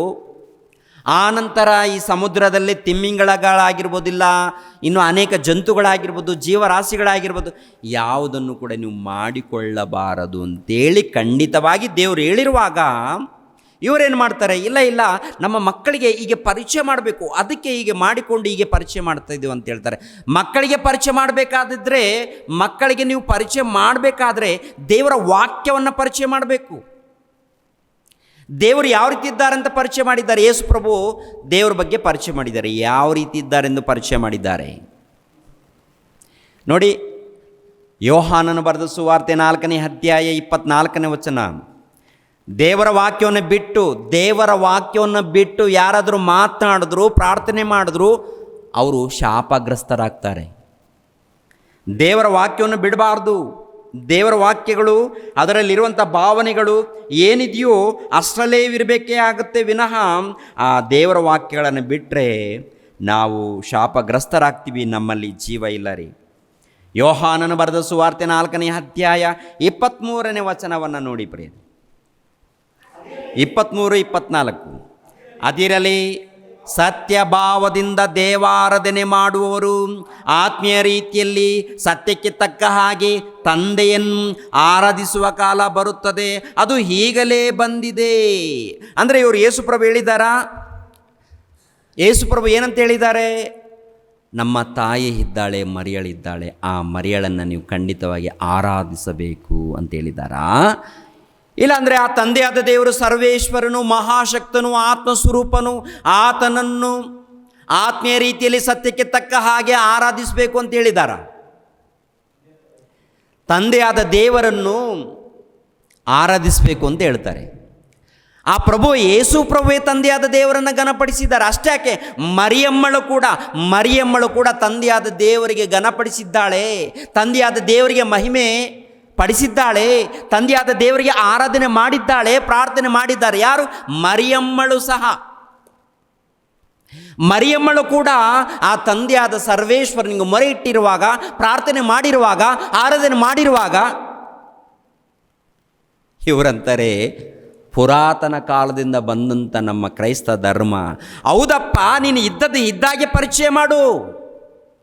ಪುರಾತನ ಕಾಲದಿಂದ ಬಂದಂಥ ಧರ್ಮ ಇದು, ನಿಜ ಇದು. ಆದರೆ ಇದ್ದದ್ದು ಇದ್ದ ಹಾಗೆ ಪರಿಚಯ ಮಾಡದೆ ಹೋದರೆ ಏನಾಗ್ತಾರೆ ಅವರು? ಶಾಪಗ್ರಸ್ತರಾಗ್ತಾರೆ. ಇದು ನನ್ನ ಮಾತಲ್ಲ, ಸತ್ಯವೇದ ಗ್ರಂಥ, ಪವಿತ್ರ ಗ್ರಂಥ, ಶ್ರೇಷ್ಠವಾದ ಗ್ರಂಥ, ಸತ್ಯವೇದ ಗ್ರಂಥದಲ್ಲಿ ಇರುವಂಥ ವಾಕ್ಯಗಳು. ಮರಿಯಮ್ಮಳು ದೇವರನ್ನು ಯಾವ ರೀತಿ ಕೊಂಡಾಡಿದ್ದಳು ಒಂದ್ಸರಿ ನೋಡಿ. ಲೋಕನ ಬರೆದ ಸುವಾರ್ತೆ 1ನೇ ಅಧ್ಯಾಯ, ಲೋಕನ ಬರೆದ ಸುವಾರ್ತೆ 1ನೇ ಅಧ್ಯಾಯ 31ನೇ ವಚನ. ನೀನು ಗರ್ಭಿಣಿಯಾಗಿ ಒಬ್ಬ ಮಗನನ್ನು ಹೆರುವಿ, ಆತನಿಗೆ ಯೇಸು ಎಂದು ಹೆಸರಿಡಬೇಕು. ಏನ್ರಿ? ಲೋಕನ ಬರೆದ ಸುವಾರ್ತೆ 1ನೇ ಅಧ್ಯಾಯ 31ನೇ ವಚನದಿಂದ. ನೀನು ಗರ್ಭಿಣಿಯಾಗಿ ಒಬ್ಬ ಮಗನನ್ನು ಹೆರುವಿ, ಆತನಿಗೆ ಯೇಸು ಎಂದು ಹೆಸರಿಡಬೇಕು. ಆತನು ಮಹಾಪುರುಷನಾಗಿ ಪರತ್ಪರನ ಕುಮಾರನೆನಿಸಿಕೊಳ್ಳುವನು. ಯಾರ ಕುಮಾರನು? ಪರತ್ಪರನ ಕುಮಾರನು ಎನಿಸಿಕೊಳ್ಳುತ್ತಾನೆ. ಇದಲ್ಲದೆ ದೇವರಾಗಿರುವ ಕರ್ತನು ಆತನ ಮೂಲಪಿತನಾದ ದಾವೀದನ ಸಿಂಹಾಸನವನ್ನು ಆತನಿಗೆ ಕೊಡುವನು. ಆತನು ಯಾಕೋಬನ ವಂಶವನ್ನು ಸದಾಕಾಲ ಆಳುವನು. ಆತನ ರಾಜ್ಯಕ್ಕೆ ಅಂತ್ಯವೇ ಇಲ್ಲ ಎಂದು ಹೇಳಿದನು. ಮರಿಯಳು ಆ ದೂತನನ್ನು ಇದು ಹೇಗಾದೀತು ಅಂದರೆ ಮರಿಯಮ್ಮಳು ಕೇಳುವಂಥ ಮಾತು. ಅದೇನದು? ಆಕೆ ದೇವತೆ ಆಗಿದ್ದರೆ, ಆಕೆ ದೇವರು ಆಗಿದ್ದರೆ ಇದು ಹೇಗಾದೀತು ಅಂತ ಯಾಕೆ ಕೇಳಲು? ಆಕೆ ದೇವರು ಆಗಿದ್ದರೆ ಇದು ಹೇಗಾಗುತ್ತೆ? ದೇವದೂತನ ಬಂದು ಹೇಳಬೇಕಾ? ದೇವದೂತನ ಬಂದು ಹೇಳಿದ ಮೇಲೆ ಆಯಿತು. ಇದು ಹೇಗಾದೀತು ಅಂದರೆ ಅಮ್ಮಳಿಗೆ ಈ ವಿಷಯ ಅರ್ಥ ಆಗಿಲ್ವಾ? ಅಮ್ಮಳಿಗೆ ಅರ್ಥ ಆಗಲಿಲ್ಲ. ಮರಿಯಮ್ಮಳಂದರೆ ಪಂಚಪ್ರಾಣರಿ. ಆಕೆ ವಿಷಯದಲ್ಲಿ ಯಾರಾದರೂ ಒಬ್ಬರು ಮಾತಾಡಿದ್ರೆ ನಾನು ಸಹಿಸಲ್ಲ, ಅದು ಸಹಿಸೋದಕ್ಕೆ ಆಗೋದಿಲ್ಲ ರೀ. ಆದರೆ ನಮ್ಮವರು ತಪ್ಪಾಗಿ ಅರ್ಥ ಮಾಡಿಕೊಂಡಿದ್ದಾರೆ. ತಪ್ಪಾಗಿ ಅರ್ಥ ಮಾಡಿಕೊಂಡಿರೋರಿಗೆ ನಾನು ಎಚ್ಚರಿಸಿ ಸರಿಯಾದ ಮಾರ್ಗದಲ್ಲಿ ನಡೆಸಬೇಕು ಎನ್ನುವಂಥ ಉದ್ದೇಶ ಬಿಟ್ಟರೆ ದ್ವೇಷ ಇಲ್ಲ, ಹಾಗೇ ಇಲ್ಲ. ಆ ಮರಿಯಮ್ಮಳೆ ಹೇಳುವಂಥ ಮಾತಿನ ಗೊತ್ತು. ಇದು ಹೇಗಾಗುತ್ತೆ? ಅಮ್ಮ ನೀನು ದೇವರಲ್ಲಮ್ಮ, ನಿನಗೆ ಗೊತ್ತಿಲ್ವ? ನನಗೆ ಗೊತ್ತಿಲ್ಲ ರೀ. ಅದೇ ಹೇಳುವಂಥ ಮಾತು. ಇದು ಹೇಗೆ ಆದೀತು? ನಾನು ಪುರುಷನನ್ನು ಅರಿತವಳಲ್ಲವಲ್ಲ ಎಂದು ಕೇಳಿದ್ದಕ್ಕೆ. ಗೊತ್ತಿಲ್ವಾ? ಲೋಕರಕ್ಷಕನನ್ನು ಪಡಿತೀನಿ ಎನ್ನುವಂಥದ್ದು ಮರಿಯಮ್ಮಳಿಗೆ ಗೊತ್ತಿಲ್ವಾ? ಲೋಕರಕ್ಷಕನನ್ನು, ಮಹಾಪುರುಷನನ್ನು ಪಡಿತೇನೆ ಎನ್ನುವಂಥ ಸಂಗತಿ ಕನ್ನಿಕೆಯಾಗಿರುವಂಥ ನಾನು ಅಂದರೆ ಮರಿಯಳು ಲೋಕರಕ್ಷಕನನ್ನು ಪಡಿತೀನಿ ಎನ್ನುವಂಥ ಈ ಒಂದು ಸಂಗತಿಯನ್ನು ಆಕೆಗೆ ಗೊತ್ತಿಲ್ವಾ? ದೇವರಾಗಿದ್ದರೆ ಎಲ್ಲ ಗೊತ್ತಿರುತ್ತಲ್ಲ. ಪುರಾತನ ಕ್ರೈಸ್ತ ಪಂಡಿತರು ಅಂತ ಹೇಳಿ ಅನೇಕ ವಿಷಯಗಳನ್ನು ಮರೆ ಮಾಡಿದ್ದಾರೆ, ಮುಚ್ಚಿಟ್ಟಿದ್ದಾರೆ. ಪ್ರಿಯರಾದ ದೇವರ ಮಕ್ಕಳಿಗೆ ಇದು ಹೊರಗಡೆ ಹೇಳದಂತೆ. ಅಂದರೆ ಈಗಲೂ ಕೂಡ ಕೊನೆಯ ದಿನಗಳಲ್ಲಿ ಕೂಡ ನೀವು ಮೂಢ ನಂಬಿಕೆಗಳನ್ನು ನಂಬಿಕೊಂಡು ಕುಳಿತುಕೊಂಡ್ರೆ ನಿಮ್ಮ ಗತಿ ಏನಾಗುತ್ತೆ? ಸತ್ತ ನಂತರ ಎಲ್ಲಿಗೆ ಹೋಗ್ತೀರಾ ನೀವು? ಮರಣ ಹೊಂದಿದ ಮೇಲೆ ಎಲ್ಲಿಗೆ ಹೋಗ್ತಾರೆ ಇವರು? ಮರಣ ಹೊಂದಿದ ಮೇಲೆ ಎಲ್ಲಿಗೆ ಹೋಗ್ತಾರೆ? ನಾನು ಪುರುಷನನ್ನು ಅರಿತವಳಲ್ಲವಲ್ಲ ಎಂದು ಹೇಳಿದ್ದಕ್ಕೆ ದೂತನು, ಅಮ್ಮ ನಿನ್ನ ಮೇಲೆ ಪವಿತ್ರಾತ್ಮನು ಬರುವುದು, ಪರತ್ಪರನ ಶಕ್ತಿಯ ನೆರಳು ನಿನ್ನ ಮೇಲೆ ಬೀಳುವುದಮ್ಮ. ಅಮ್ಮ ನೀನು ಭಕ್ತಳಮ್ಮ, ನೀನು ಪರಿಶುದ್ಧಳಮ್ಮ. ಹೌದಮ್ಮ, ನಿನ್ನ ಮೇಲೆ ಪವಿತ್ರಾತ್ಮನು ಇಳಿತಾನಮ್ಮ.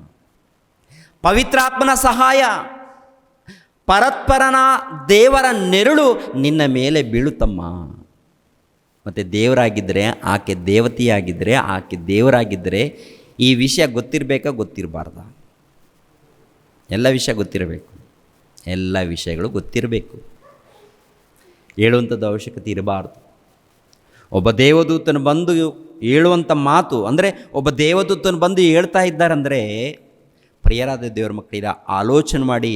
ಆಕೆ ಭಕ್ತಳು ನಿಜ, ಆಕೆ ಭಕ್ತಳು, ಆಕೆ ಪರಿಶುದ್ಧಳು ನಿಜ, ದೇವರಲ್ಲ ರೀ. ಆಕೆ ಪರಿಶುದ್ಧಳು, ಆಕೆ ಭಕ್ತಳು, ಶ್ರೇಷ್ಠಳು. ಲೋಕರಕ್ಷಕನಾಗಿರುವಂಥ ಯೇಸು ಕ್ರಿಸ್ತರಿಗೆ ಜನ್ಮ ಕೊಟ್ಟಿದ್ದಾರೆ. ಆ ಜನ್ಮ ಕೊಡಬೇಕಾದ್ರೂ ಆ ದೇವರ ಸಂಕಲ್ಪದಿಂದ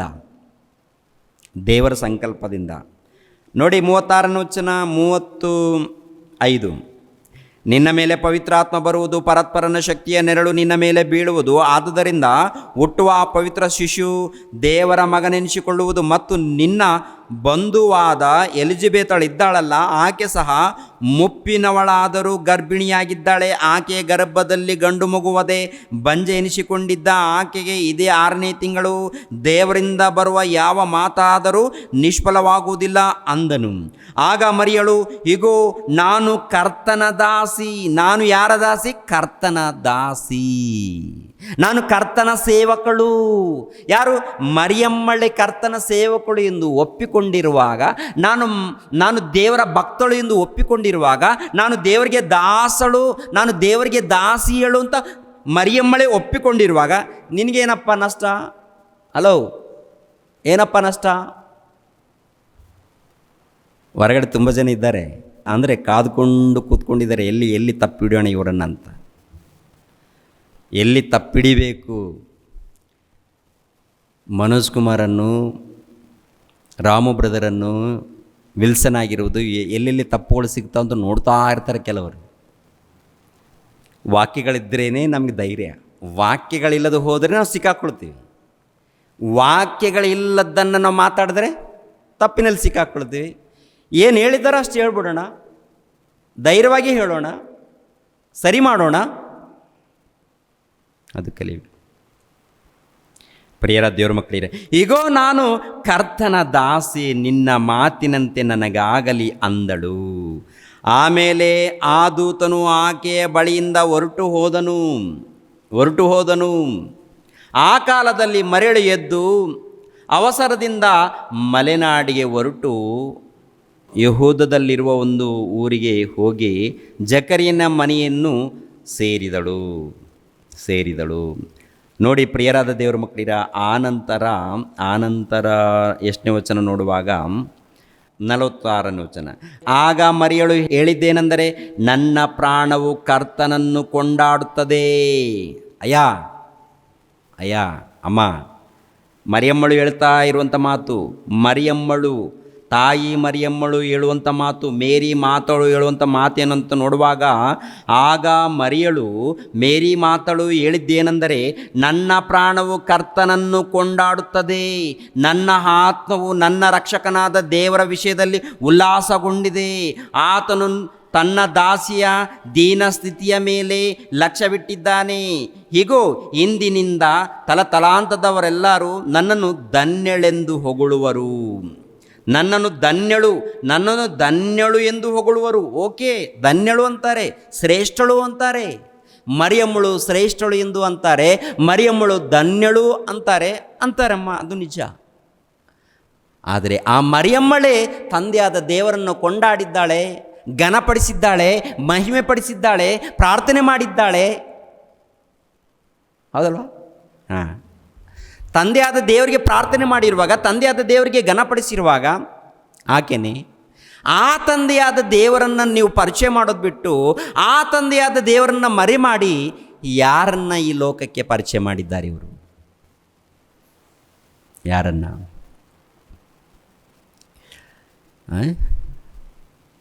ಮರಿಯಮ್ಮಳನ್ನು ಉನ್ನತವಾಗಿ ಪರಿಚಯ ಮಾಡಿದ್ದಾರೆ, ಮತ್ತು ತಂದೆಯಾದ ದೇವರನ್ನು ಮರೆ ಮಾಡಿದ್ದಾರೆ. ದೊಡ್ಡದಾಗಿಲ್ಲ. ಆಕೆಯನ್ನು ಪರಿಚಯ ಮಾಡೋಣ. ಆಕೆ ಪರಿಶುದ್ಧಳು, ಆಕೆ ಶ್ರೇಷ್ಠಳು, ಉನ್ನತಳು, ಧನ್ಯಳು. ಲೋಕದಲ್ಲಿದ್ದಂಥ ಪ್ರತಿ ಮನುಷ್ಯರಿಗೆ ರಕ್ಷಣೆ ಮಾರ್ಗವನ್ನು ಉಂಟು ಮಾಡುವಂಥ ಲೋಕರಕ್ಷಕನಾಗಿರುವಂಥ ಯೇಸು ಕ್ರಿಸ್ತರಿಗೆ ಜನ್ಮ ಕೊಟ್ಟಂಥ ತಾಯಿ. ದೇವ್ರಿಗೆ ಸ್ತೋತ್ರವಾಗಲಿ. ಅದು ದೇವರ ಕೃಪೆ ಮೂಲಕ ಅಂತೇಳಿ ಪ್ರಿಯರಾದ ದೇವರ ಮಕ್ಕಳಿಗೆ ಈ ವಚನದಲ್ಲೆಲ್ಲ ಕೂಡ ಬರೆಯಲ್ಪಟ್ಟಿದೆ. ಮತ್ತು ದೇವರ ರೂಪ ಯಾವ ರೀತಿ ಇದ್ದ ಅಂತ ನೋಡುವಾಗ ಆತ್ಮಸ್ವರೂಪನು. ದೇವರು ಯಾವ ರೀತಿ ಇದ್ದಾರಂತ ಯೇಸುಪ್ರಭು ಪರಿಚಯ ಮಾಡಿದ್ದಾರೆ. ಯೇಸುಪ್ರಭು ಪರಿಚಯ ಮಾಡಿದ್ದು ದೇವರು ಆತ್ಮಸ್ವರೂಪನು, ಆತನನ್ನು ಆರಾಧಿಸುವವರು ಆತ್ಮೀಯ ರೀತಿಯಲ್ಲಿ ಸತ್ಯಕ್ಕೆ ತಕ್ಕ ಹಾಗೆ ಆರಾಧಿಸಬೇಕು ಎನ್ನುವಂಥ ಮಾತನ್ನು ಪರಿಚಯ ಮಾಡಬೇಕು ತಾನೆ. ದೇವರು ಆತ್ಮಸ್ವರೂಪನು. ಆತನ ರೂಪವು ಮಾನವ ನೇತ್ರಗಳಿಂದ ಯಾರೂ ನೋಡಿಲ್ಲ. ಯಾರು ನೋಡದೇ ಇರುವಾಗ ಇದೇ ಆಕಾರದಲ್ಲಿದ್ದಾರಂತೆ ಹೇಗಪ್ಪ ನೀನು ಪರಿಚಯ ಮಾಡ್ತೀಯಾ? ಹಾಗೆ ನೀನು ಪರಿಚಯ ಮಾಡಿದ್ದೀಯ ಅಂದರೆ ನೀನು ಪಾಪಿ ಆಗ್ತಾ ಇದೀಯ. ಅದಕ್ಕೆ ನಾವು ಏನು ಮಾಡೋಣ ಅಂದರೆ, ವಾಕ್ಯಗಳು ಏನು ಹೇಳಲ್ಪಟ್ಟಿದೆಯೋ ಅಷ್ಟು ಮಾತ್ರ ತಿಳ್ಕೊಂಡು, ಅಷ್ಟು ಮಾತ್ರ ನಾವು ಕಲ್ತ್ಕೊಂಡು, ಅಷ್ಟು ಮಾತ್ರ ನಾವು ಪಾಲಿಸಿ ಪ್ರಕಟಿಸಿದರೆ ಸಾಕು. ಅಪೋಸ್ತಲರ ಕೃತ್ಯಗಳು 17ನೇ ಅಧ್ಯಾಯ 23ನೇ ವಚನ. ಅಪೋಸ್ತಲರ ಕೃತ್ಯಗಳು 17ನೇ ಅಧ್ಯಾಯ 23ನೇ ವಚನದಿಂದ 25. ನಾನು ನಿಮ್ಮ ಪಟ್ಟಣದಲ್ಲಿ ತಿರುಗಾಡುತ್ತಾ ನೀವು ಪೂಜಿಸುವ ದೇವತೆ ಪ್ರತಿಮೆಗಳನ್ನು ಚೆನ್ನಾಗಿ ನೋಡುತ್ತಾ ಇದ್ದಾಗ ಒಂದು ಬಲಿಪೀಠವು ನನ್ನ ಕಣ್ಣಿಗೆ ಬಿತ್ತು. ಅದರ ಮೇಲೆ ತಿಳಿಯದ ದೇವರಿಗೆ ಎಂದು ಬರೆದಿತ್ತು. ಆದ ಕಾರಣ ನೀವು ಯಾವುದನ್ನು ತಿಳಿಯದೆ ಪೂಜಿಸುತ್ತೀರೋ ಅದನ್ನೇ ನಿಮಗೆ ತಿಳಿಯಪಡಿಸುತ್ತೇನೆ. ಕೇಳಿರಿ, ಜಗತ್ತನ್ನು ಅದರಲ್ಲಿರುವ ಎಲ್ಲ ವಸ್ತುಗಳನ್ನು ಉಂಟು ಮಾಡಿದ ದೇವರು ಭೂಮಿ ಆಕಾಶಗಳ ಒಡೆಯನಾಗಿರುವುದರಿಂದ ಆತನು ಕೈಯಿಂದ ಕಟ್ಟಿರುವ ಗುಡಿಗಳಲ್ಲಿ ವಾಸ ಮಾಡುವವನಲ್ಲ. ತಾನೇ ಎಲ್ಲರಿಗೆ ಜೀವಶ್ವಾಸ ಮುಂತಾದೆಲ್ಲವನ್ನು ಕೊಡುವನಾಗಿರಲಾಗಿ ಕೊರತೆ ಇದ್ದವನಂತೆ ಮನುಷ್ಯರ ಕೈಗಳಿಂದ ಪೂಜೆ ಹೊಂದುವವನಲ್ಲ. ಅಂದರೆ ದೇವರು ಆತ್ಮಸ್ವರೂಪನಾಗಿರುವಂಥ ಆತನು ಜಗತ್ತನ್ನು ಉಂಟು ಮಾಡಿದ್ದಾನೆ. ಜಗತ್ತಿನಲ್ಲಿರುವಂಥ ಎಲ್ಲ ವಸ್ತುಗಳನ್ನು ಉಂಟು ಮಾಡಿದ್ದಾನೆ. ಎಲ್ಲ ವಸ್ತುಗಳನ್ನು ಉಂಟು ಮಾಡಿರುವಂಥ ಆತನು ಯಾವುದೋ ಒಂದು ವಸ್ತುವಿನಲ್ಲಿ ನಾನು ಇರ್ತೀನಿ, ಒಂದು ರೂಪದಲ್ಲಿ ನಾನು ಇರ್ತೀನಿ ಅಂತ ದೇವರು ಹೇಳಿಲ್ಲ. ಆ ದೇವರು ಮನುಷ್ಯರ ಕೈಯಿಂದ ಯಾವುದೋ ಒಂದು ರೂಪ ಮಾಡಿಕೊಂಡು ಪೂಜೆ ಹೊಂದುವನು ಅಲ್ಲ. 28ನೇ ವಚನ, ಅದರಲ್ಲಿ 28ನೇ ವಚನ, ಆತನಲ್ಲಿಯೇ ನಾವು ಜೀವಿಸುತ್ತೇವೆ, ಚಲಿಸುತ್ತೇವೆ, ಇರುತ್ತೇವೆ. ನಿಮ್ಮ ಕವಿಗಳಲ್ಲಿ ಕೆಲವರು ನಾವು ಆತನ ಸಂತಾನದವರೇ ಎಂಬುದಾಗಿ ಹೇಳಿದ್ದಾರೆ. ನಾವು ದೇವರ ಸಂತಾನದವರಾಗಿದ್ದ ಮೇಲೆ ದೈವವು ಮನುಷ್ಯನ ಶಿಲ್ಪವಿದ್ಯೆಯಿಂದಲೂ ಕಲ್ಪನೆಯಿಂದಲೂ ಕೆತ್ತಿರುವ ಚಿನ್ನ, ಬೆಳ್ಳಿ, ಕಲ್ಲುಗಳಿಗೆ ಸಮಾನವೆಂದು ನಾವು ಭಾವಿಸಬಾರದು. ಅಂದರೆ ದೇವರು ಮಹಾಶಕ್ತನು, ನಾವು ಆತನ ಸಂತಾನದವರಾಗಿರುವಂಥ ನಾವು ಆತನನ್ನು ನಾವು ಪೂಜಿಸಬೇಕಾದ್ರೆ ಯಾವ ರೀತಿ ಪೂಜಿಸಬೇಕು? ಆತ್ಮೀಯ ರೀತಿಯಲ್ಲಿ ಸತ್ಯಕ್ಕೆ ತಕ್ಕ ಹಾಗೆ ಆ ರೀತಿ ನಾವು ಪೂಜಿಸ್ಬೇಕಂತ ಹೇಳ್ತಾರೆ. ಆ ರೀತಿ ಪೂಜಿಸಬೇಕಾದ್ರೆ ನೀವು ಜ್ಞಾನವನ್ನು ಕಲಿಬೇಕಂತ ಹೇಳ್ತಾ ಇದ್ದಾನೆ ವಿನಃ ನೀವೇನೋ ಮಾಡಿದ್ದೀರಲ್ಲ. ಯಾವುದು? ಪ್ರಿಯರಾದ ದೇವರ ಮಕ್ಕಳಿರ, ಮನುಷ್ಯನ ಶಿಲ್ಪವಿದ್ಯೆಯಿಂದಲೂ ಕಲ್ಪನೆಯಿಂದಲೂ ಕೆತ್ತಿರುವ ಚಿನ್ನ ಬೆಳ್ಳಿ ಕಲ್ಲುಗಳಿಗೆ ಸಮಾನನೆಂದು ನಾವು ಭಾವಿಸಬಾರದು. ಶಿಲುಬೆ ಇದೆಯಲ್ವಾ? ಶಿಲುಬೆ ನೋಡಿ, ಬೆಲೆ ಬಾಳುವಂಥ ಕಲ್ಲಿನ ಮೂಲಕ ತಯಾರು ಮಾಡಿರ್ತಾರೆ. ಬೆಲೆ ಬಾಳುವಂಥ ಕಲ್ಲಿನ ಮೂಲಕ ಶಿಲುಬೆ. ಆನಂತರ ಯೇಸು ಕ್ರಿಸ್ತರ ಮರಣ ಹೊಂದುವಂಥದ್ದು. ಅದು ಒಂದು ವೇಳೆ ನಾವು ನೋಡೋದಕ್ಕೆ ನೋಡೋದಕ್ಕಿರಲಿ, ನೋಡಬೇಕು, ಕಲಿಯೋಣ, ಇರಲಿ. ಆದರೆ ಇದೇ ದೇವರಂತ ಪೂಜೆ ಮಾಡಿದಾಗ ಅದು ಪಾಪವಾಗುತ್ತೆ. ಆ ವಿಗ್ರಹ ಇರ್ಬೋದಾ, ತಪ್ಪೇನಿಲ್ಲ. ವಿಗ್ರಹಗಳು ಫೋಟೋಗಳು ಇರ್ಬೋದಾ? ತಪ್ಪೇನಿಲ್ಲ. ಆದರೆ ಇದೇ ದೇವರಂತ ಹೇಳಿ, ಇಲ್ಲೇ ದೇವರಿದ್ದಾನಂತ ಹೇಳಿ ಒಂದು ವೇಳೆ ಪೂಜೆ ಮಾಡಿದಾಗ ಆವಾಗ ನಾವು ಪಾಪಿಗಳಾಗ್ತೀವಿ. ವಿಗ್ರಹಗಳನ್ನು, ಫೋಟೋಗಳನ್ನು ಒಂದು ವೇಳೆ ನೆನಪಿಗೆ ಇಟ್ಕೊಂಡ್ರೆ ತಪ್ಪೇನಿಲ್ಲ. ಆದರೆ ಇದೇ ದೇವರು, ಇಲ್ಲೇ ದೇವರಿದ್ದಾರೆ, ಇದರಲ್ಲಿ ದೇವರು ಇದ್ದಾರೆ ಅಂತ ನೀವು ಪರಿಚಯ ಮಾಡಿದ್ರೆ ಪಾಪಿಗಳಾಗ್ತಾರೆ ಇವರು. ವಾಕ್ಯಕ್ಕೆ ವಿರುದ್ಧ ಅದು. ತಂದೆಯಾದ ದೇವರು ಒಬ್ಬರೇ ಇದ್ದಾರೆ. ತಂದೆಯಾದ ದೇವರು, ಆ ತಂದೆಯಾದ ದೇವರಿಗೆ ಘನತೆಯನ್ನು, ಮಹಿಮೆಯನ್ನು ಉಂಟಾಗಬೇಕು. ಅದನ್ನು ಬಿಟ್ಟು ಯಾವುದು ಪ್ರಿಯರೇ? ಮನುಷ್ಯನ ಶಿಲ್ಪವಿದ್ಯೆಯಿಂದಲೂ ಕಲ್ಪನೆಯಿಂದಲೂ ಕೆತ್ತಿರುವ ಚಿನ್ನ ಬೆಳ್ಳಿ ಕಲ್ಲುಗಳಿಗೆ ಸಮಾನವೆಂದು ನಾವು ಭಾವಿಸಬಾರದು. ಇದಕ್ಕೆ ಸಮಾನ ಅಂದರೆ ಇದರಲ್ಲಿ ಇದ್ದಾರೆ, ಇದು ಸಮಾನ, ಇದರಲ್ಲಿ ದೇವರಿದ್ದಾರೆ, ಇದು ಸಮಾನ, ಪರವಾಗಿಲ್ಲ, ದೇವರಿಗೆ ಸಮಾನ, ಇದು ದೇವರಿಗೆ ಸಮಾನ, ಈ ಒಂದು ಬೊಂಬೆ ದೇವರಿಗೆ ಸಮಾನ ಅಂತ ಹೇಳಿ ಆ ರೀತಿ ಪರಿಚಯ ಮಾಡಿ ಆರಾಧನೆ ಮಾಡಿದ್ರು ಅದು ವಿರುದ್ಧವಾದಂಥ ಆರಾಧನೆ ಆಗುತ್ತೆ. ಆ ರೀತಿ ಮಾಡಿದರೆ 30ನೇ ವಚನ, ಆ ಅಜ್ಞಾನ ಕಾಲಗಳನ್ನು ದೇವರು ಲಕ್ಷ್ಯಕ್ಕೆ ತರಲಿಲ್ಲ. ಈಗಲಾದರೂ ಆತನು 4 ದಿಕ್ಕುಗಳಲ್ಲಿರುವ ಮನುಷ್ಯರೆಲ್ಲರೂ ತನ್ನ ಕಡೆಗೆ ತಿರುಗಿಕೊಳ್ಳಬೇಕೆಂದು ಅಪ್ಪಣೆ ಕೊಡುತ್ತಾನೆ. ಯಾಕೆಂದರೆ ಆತನು ನಿಷ್ಕರ್ಷೆ ಮಾಡಿದ ಪುರುಷನ ಕೈಯಿಂದ ನೀತಿಗನುಸಾರವಾಗಿ ಭೂಲೋಕದ ನ್ಯಾಯ ವಿಚಾರಣೆಯ ಮಾಡುವುದಕ್ಕೆ ಒಂದು ದಿವಸವನ್ನು ಗೊತ್ತು ಮಾಡಿದ್ದಾನೆ. ಅವನನ್ನು ಸತ್ತವರೊಳಗಿಂದ ಎಬ್ಬಿಸಿದರಲ್ಲಿ ಇದನ್ನು ನಂಬುವುದಕ್ಕೆ ಎಲ್ಲರಿಗೂ ಆಧಾರ ಕೊಟ್ಟಿದ್ದಾನೆ ಅಂದನು. ಸತ್ತವರು ಎದ್ದು ಬರುವ ವಿಷಯವನ್ನು ಕೇಳಿದಾಗ ಕೆಲವರು ಅಪಹಾಸ್ಯ ಮಾಡಿದರು. ಅದಿರಲಿ ಪ್ರಿಯರೇ, ಒಂದು ನೋಡುವಾಗ ದೇವರ ಬಗ್ಗೆ ಇಲ್ಲಿ ಆಲೋಚನೆ ಮಾಡುವಾಗ ಆಕಾಶ ಮಹಾ ಆಕಾಶ ಸಹಿತ ಇಡಿಸಲಾರದು ದೇವರು, ದೊಡ್ಡ ದೇವರು, ಜಗತ್ತನ್ನು ಉಂಟು ಮಾಡಿದ ದೇವರು, ಸೂರ್ಯ ಚಂದ್ರ ನಕ್ಷತ್ರಗಳನ್ನು ಉಂಟು ಮಾಡಿದ ದೇವರು, ಭೂಮಿಯನ್ನು ಸಮುದ್ರವನ್ನು ಉಂಟು ಮಾಡಿರೋ ದೇವರು, ಆ ದೇವರು ಆತ್ಮಸ್ವರೂಪನಾಗಿದ್ದಾನೆ. ಆ ದೇವರನ್ನು ಆತ್ಮೀಯ ರೀತಿಯಲ್ಲಿ ಸತ್ಯಕ್ಕೆ ತಕ್ಕ ಹಾಗೆ ಆರಾಧಿಸಬೇಕೆಂದು ಬೈಬಲ್ ಹೇಳುತ್ತೆ, ಭಕ್ತರು ಹೇಳಿದ್ದಾರೆ. ಈಗಿನ ಕಾಲದಲ್ಲಿ ಭಕ್ತರು ವಿರುದ್ಧವಾಗಿ ಪರಿಚಯ ಮಾಡಿದ್ದಾರೆ. ಬೈಬಲಲ್ಲಿ ಇದ್ದಂಥ ಪ್ರತಿ ಭಕ್ತರು, ಅಬ್ರಹಾಮನಾಗಿರ್ಬೋದು, ಯಾಕೋಬನಾಗಿರ್ಬೋದು, ಇಸಾಕನಾಗಿರ್ಬೋದು, ಇಲ್ಲಾಂದರೆ ಭಕ್ತರು ಮೋಶೆ ಆಗಿರ್ಬೋದು, ಇವರೆಲ್ಲರೂ ನೋಡುವಾಗ ದೇವರನ್ನು ಉನ್ನತವಾಗಿ ಪರಿಚಯ ಮಾಡಿದ್ದಾರೆ. ಅದೇ ಪ್ರಕಾರ ಯೇಸು ಪ್ರಭು ಆಗಿರ್ಬೋದು, ಮರಿಯಮ್ಮಳು ಆಗಿರ್ಬೋದು, ಇವರೆಲ್ಲರೂ ದೇವರನ್ನು ಉನ್ನತವಾಗಿ ಪರಿಚಯ ಮಾಡಿದ್ದಾರೆ, ಘನಪಡಿಸಿದ್ದಾರೆ. ಮತ್ತು ನಾವು ಹೇಗೆ ದೇವರನ್ನು ಪರಿಚಯ ಮಾಡ್ತಾ ಇದ್ದೀವಿ? ಇವರು ಹೇಗೆ ಪರಿಚಯ ಮಾಡ್ತಾ ಇದ್ದಾರೆ ದೇವರನ್ನು? ಚಿಕ್ಕ ಆಕಾರದಲ್ಲಿ ಇದ್ದಾರೆಂದು ಪರಿಚಯ ಮಾಡ್ತಾರಾ? ಹೌದು ಪ್ರಿಯರೇ. ಮತ್ತು ಕೆಲವರು ಹೇಗೆ ಪರಿಚಯ ಮಾಡ್ತಾ ಇದ್ದಾರೆ ಅಂತ ನೋಡುವಾಗ ನೋಡಿ, ವಿಚಿತ್ರವಾಗಿ ಪರಿಚಯ ಮಾಡ್ತಾ ಇದ್ದಾರೆ. ಯೆಹೋವ ಸಾಕ್ಷಿಗಳು ಅವ್ರದ್ದೊಂದು ಪರಿಚಯ, ಪೆಂತೆಕೋಸ್ತು ಇವ್ರದ್ದೊಂದು ಪರಿಚಯ, ಇನ್ಯಾಕೋಸ್ತು ಅನೇಕ ಪರಿಚಯಗಳು ನಡೆದಿದೆ. ಬೈಬಲ್ ಪರಿಚಯ ಮಾಡೋರು ಯಾರಿದ್ದಾರೆ? ಬೈಬಲಲ್ಲಿ ಇದ್ದದ್ದು ಇದ್ದ ಹಾಗೆ ಪರಿಚಯ ಮಾಡುವಂಥ ಭಕ್ತರು ಯಾರಿದ್ದಾರೆ? ಹೊಟ್ಟೆ ಬಾಕರಿದ್ದಾರೆ, ಸುಳ್ಳುಗಾರರಿದ್ದಾರೆ, ಮೋಸಗಾರರಿದ್ದಾರೆ. ಇಂಥ ಸಮಾಜದಲ್ಲಿ ಇರುವಾಗ ನಾವು ದೇವರನ್ನು ನಂಬಿ ಏನು ಮಾಡ್ತಾಯಿದ್ದೀವಿ? ನಾವೆಲ್ಲರೂ ದೇವರನ್ನ ನಂಬಿ ದೇವರನ್ನ ತಿಳ್ಕೊಂಡು ಏನಪ್ಪ ಮಾಡ್ತಾಯಿದ್ವಿ? ಎಲ್ಲರೂ ಏನು ಮಾಡ್ತಾಯಿದ್ದೀವಿ? ಸಮಯವನ್ನು ಸುಮ್ಮನೆ ಕಳೀತಾ ಇದ್ದೀವ? ಬೈಬಲನ್ನು ಚೆನ್ನಾಗಿ ಓದಿ, ಬೈಬಲನ್ನು ಚೆನ್ನಾಗಿ ಸ್ಟಡಿ ಮಾಡಿ, ಏನ್ರಿ, ಚೆನ್ನಾಗಿ ಸ್ಟಡಿ ಮಾಡಿ ಚೆನ್ನಾಗಿ ಕಲ್ತ್ಕೊಳ್ಳಿ. ಆನಂತರ ಒಬ್ಬೊಬ್ಬರು ಒಳ್ಳೆಯ ಸೇವಕರಾಗಬೇಕು, ಸಮಾಜವನ್ನು ಕಾಪಾಡೋದಕ್ಕೆ ನಿಂತ್ಕೋಬೇಕು. ಆ ಕೆಲಸ ನಮ್ಮೆಲ್ಲರಿಗೆ ಕೊಟ್ಟಿದ್ದಾನೆ. ಆದ್ದರಿಂದ ಎಚ್ಚರಿಕೆ ಏನ್ರಿ, ಆದ್ದರಿಂದ ಎಚ್ಚರಿಕೆ ಪಡಿ ಪ್ರಿಯರಾದ ದೇವ್ರ ಮಕ್ಕಳು. ದೇವರು ಆತ್ಮಸ್ವರೂಪನು, ದೇವರು ಮಹಾಶಕ್ತನು, ದೇವರು ಶ್ರೇಷ್ಠನು. ಅದಕ್ಕೆ ಪೌಲನಾಗಿರ್ಬೋದು, ಅಪೋಸ್ತಲರಾಗಿರ್ಬೋದು, ದೇವರನ್ನು ಉನ್ನತವಾಗಿ ಪರಿಚಯ ಮಾಡಿದ್ದಾರೆ. ಅಪೋಸ್ತಲರಿದ್ದಾರಲ್ಲ, ತಂದೆಯಾದ ದೇವರನ್ನು ಪರಿಚಯ ಮಾಡಿದ್ದಾರೆ.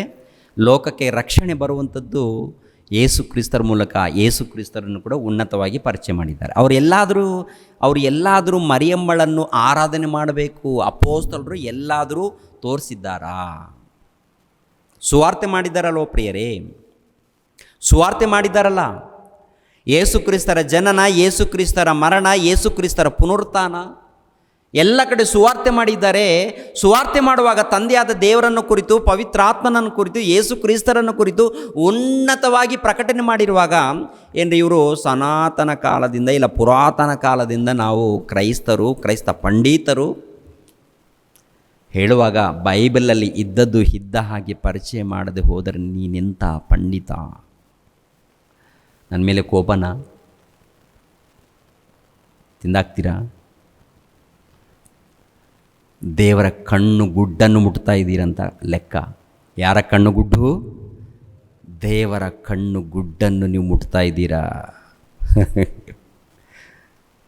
ದೇವರ ಭಕ್ತರನ್ನು ಮುಟ್ಟಿದರೆ ಅದು ದೇವರು ಸುಮ್ಮನೆ ಇರ್ತಾರ? ದೇವರು ಸುಮ್ಮನೆ ಇರ್ತಾರ? ಜುಟ್ಟಿಡಿದು ಅಲ್ಲ ಕಣೋ, ಅವನು ಹೇಳಿದ್ದು ಯಾಕ್ಲ ನೀನು ಕೇಳಿಲ್ಲ? ಹುಚ್ಚ ನಿನಗೆ? ವಾಕ್ಯಕ್ಕೆ ವಿರುದ್ಧವಾಗಿ ಎಲ್ಲಾದರೂ ಮಾತಾಡಿದ್ದೀನಿ ನೀನು? ಹೊಡಿತೀಯ? ಪಾಪ ಒಬ್ಬ ಯಜಮಾನ್ರನ್ನ ದೊಡ್ಡ ಫಾದರ್ ಅಂತೆ ಪಟ ಪಟ ಪಟ ಪಟ ಒದಿತಾ ಇದ್ದಾನೆ ಮುದುಕನನ್ನು. ಯಾಕೆ? ಕಾರಣ ಏನು? ಒಬ್ಬ ಸೇವಕನು, ಒಬ್ಬ ಫಾದರ್ ಆಗಿರುವಂಥ ನೀನು ಮುದುಕನನ್ನು ಹೊಡಿಬೋದಾ? ತಪ್ಪು ಮಾಡಿದ್ದಾನ? ಮತ್ತು ನಿಲ್ಲಿಸಲ್ಲ, ಸರಿ ಮಾಡಲ್ಲ. ನೀನು ಸರಿ ಮಾಡುವಂಥ ತಂದೆ ಸ್ಥಾನದಲ್ಲಿದ್ದಂಥ ನೀನು ಪಟ ಪಟ ಪಟ ಪಟ ಅಂತ ಮುದುಕನನ್ನು ಹೊಡಿತಾ ಇದ್ದೀನಿ. ನೀನೆಂಥ ಫಾದರ್ ಅಂದರೆ ತಂದೆ ಅಂದರೆ ಮಕ್ಕಳಿಗೆ ಒಳ್ಳೆಯದನ್ನು ಮಾಡಬೇಕು. ಒಳ್ಳೆಯದನ್ನು ಮಾಡುವಂಥ ನೀನು ಏನು ಮಾಡ್ತಾಯಿದೀಯ? ಮಕ್ಕಳನ್ನು ತಿಂತಾ ಇದೆಯಾ? ಮಕ್ಕಳ ರಕ್ತವನ್ನು ಕುಡಿತಾ ಇದೆಯಾ? ತಂದೆ, ಮಕ್ಕಳ ರಕ್ತವನ್ನು ಕುಡಿಯುವಂಥ ನೀನು ತಂದೆನಾ? ಜೀವಿತವನ್ನು ಕುಡಿಯುವಂಥ ನೀನು ತಂದೆನಾ? ತಂದೆ ಅಂದರೆ ಮಕ್ಕಳಿಗೋಸ್ಕರ ತ್ಯಾಗ ಮಾಡೋನು ನಿಜವಾದ ತಂದೆ. ಆ ಒಳ್ಳೆ ಮನಸ್ಸಿನಿಂದ ನಾವು ಮುಂದೆ ಹೋಗಬೇಕು ಪ್ರಿಯರೇ. ದೇವರು ನಿಮ್ಮನ್ನು ನನ್ನನ್ನು ಆಶೀರ್ವದಿಸಲಿ. ರಕ್ಷಕನಾದ ಯೇಸು ಕ್ರಿಸ್ತರ ನಾಮದಲ್ಲಿ ಆತ್ಮೀಯರೆಲ್ಲರಿಗೂ ಹೃತ್ಪೂರ್ವಕ ವಂದನೆಗಳನ್ನು ತಿಳಿಸ್ತಾ ಇದ್ದೇನೆ. ದೇವರ ಸೇವೆ ನಿಮಿತ್ತವಾಗಿ ಪ್ರಾರ್ಥಿಸಿರಿ ಹಾಗೂ ದೇವರ ಸೇವೆಯಲ್ಲಿ ಭಾಗಿಗಳು ಆಗಿ. ಪ್ರತಿಯೊಬ್ಬನು ತನ್ನ ಹೃದಯದಲ್ಲಿ ನಿರ್ಣಯಿಸಿಕೊಂಡ ಪ್ರಕಾರ ಕೊಡಲಿ. ದುಃಖದಿಂದಾಗಲಿ ಬಲಾತ್ಕಾರದಿಂದಾಗಲಿ ಯಾರೂ ಕೊಡಬಾರದು. ಯಾಕೆಂದರೆ ಸಂತೋಷವಾಗಿ ಕೊಡುವವನ ಮೇಲೆ ದೇವರಿಗೆ ಪ್ರೀತಿಯುಂಟು.